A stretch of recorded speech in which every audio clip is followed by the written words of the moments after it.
Shalom, selamat pagi Bapak Ibu Saudara, saudari yang terkasih dalam nama Tuhan Yesus. Kita berjumpa kembali dalam renungan Logos di kanal YouTube HKBP Limo. Saudara-saudara yang terkasih, firman Tuhan hari ini edisi Senin 28 Februari 2022 tertulis dalam kitab Nabi Yesaya pasal 65 ayat 17. Saya akan membaca untuk kita. Sebab sesungguhnya aku menciptakan langit yang baru dan bumi yang baru. Hal-hal yang dahulu tidak akan diingat lagi dan tidak akan timbul lagi dalam hati. Demikian firman Tuhan. Saudara-saudara, hidup orang percaya, hidup anak-anak Allah, hidup orang beriman adalah hidup yang berorientasi ke masa depan. Bukan hanya hidup di masa kini saja, apalagi hidup yang hanya berpaut ke masa lalu atau gagal move on. Mengapa penting untuk berorientasi ke masa depan?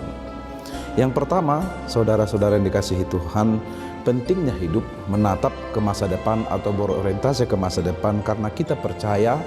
Yang pertama, dalam firman Tuhan Amsal 23 ayat 18, firman Tuhan berkata demikian, karena masa depan sungguh ada dan harapanmu tidak akan hilang. Artinya Tuhan sudah menyediakan dan telah mempersiapkan masa depan yang terbaik kepada kita. Itu yang pertama. Yang kedua, mengapa penting untuk berorientasi ke masa depan? Karena masa depan adalah masa yang penuh pengharapan, masa yang penuh dengan sukacita, masa yang penuh kedamaian, apalagi masa yang penuh kekekalan. Firman Tuhan renungan hari ini dengan tegas berkata bahwa sebab sesungguhnya aku akan menciptakan langit yang baru dan bumi yang baru. Hal-hal yang dahulu tidak akan diingat lagi. Langit yang baru dan bumi yang baru adalah di masa zaman di mana Allah akan membaharui seluruh bumi dan seluruh isinya. Tidak akan ada lagi di sana tangis, tidak akan ada penderitaan, tidak akan ada kesakitan, tidak ada kesusahan dan tidak ada kesulitan. Tetapi dalam langit dan bumi yang baru itu, di mana Kristus akan memerintah kekal selama-lamanya dan dia menjadi raja bagi seluruh bangsa dan atas seluruh bumi, kita hidup di dalam kekekalan, di dalam damai sejahtera, di dalam puji-pujian, di dalam sukacita dan di dalam kebahagiaan. Bukan hidup yang penuh dengan kesusahan, penuh dengan penderitaan, penuh dengan kesulitan sebagaimana yang sedang dialami oleh umat Tuhan pada masa itu ketika mereka masih sedang dalam pembuangan Babel. Yesaya pasal 65 ini memberikan syarat bahwa ada masa di mana umat Tuhan akan bebas dari pembuangan dan akan memasuki Yerusalem yang baru. Yerusalem yang penuh kegembiraan, Yerusalem yang penuh kegirangan, dan Yerusalem yang penuh sukacita.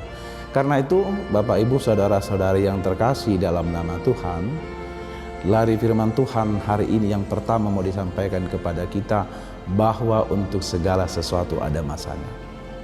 Untuk masa kesusahan yang kita hadapi ini pun, untuk masa kesakitan, masa kesulitan, penderitaan, pergumulan seperti Omikron sampai hari ini masih terjadi, ini pun akan ada batasnya dan masanya. Akan tiba masa di mana hidup kita penuh dengan kegembiraan, penuh dengan sukacita, tidak akan ada lagi ratap tangis dan kesakitan, tetapi yang ada adalah puji-pujian, sukacita, damai sejahtera kepada Tuhan. Itulah hidup yang berorientasi ke masa depan, sebab Tuhan akan menciptakan langit dan bumi yang baru bagi orang-orang yang percaya kepadanya. Karena itu firman Tuhan ini semakin mendorong dan memotivasi kita, anak-anak Tuhan dimanapun berada, agar perjalanan hidup kita, apapun yang kita hadapi, apapun yang kita alami saat ini, tidak menghentikan, apalagi memutus harapan kita. Sebab masa depan kita sungguh ada. Tuhan akan menciptakan langit dan bumi yang baru bagi orang-orang yang percaya kepadanya. Amin, kita berdoa. Terima kasih Tuhan untuk firman-Mu di pagi hari ini mengawali hidup kami, mengawali aktivitas kami. kami diberkati dan kami beroleh sukacita. Karena kami tahu dan kami percaya Tuhan senantiasa bekerja.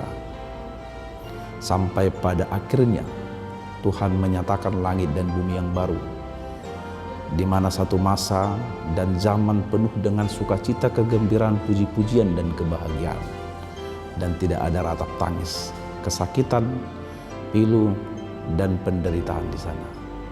Karena itu biarlah lewat firman yang sudah kami dengarkan dan renungkan pagi hari ini semakin memotivasi, semakin mendorong kami untuk terus berpengharapan kepada Tuhan, bahwa untuk segala sesuatu ada masanya, bahkan untuk kesulitan yang kami alami saat ini pun akan ada masa dan waktunya. Biarlah kiranya firman-Mu semakin meneguhkan hati kami untuk selalu berserah diri dan mempercayakan hidup kami sepenuhnya kepada Tuhan.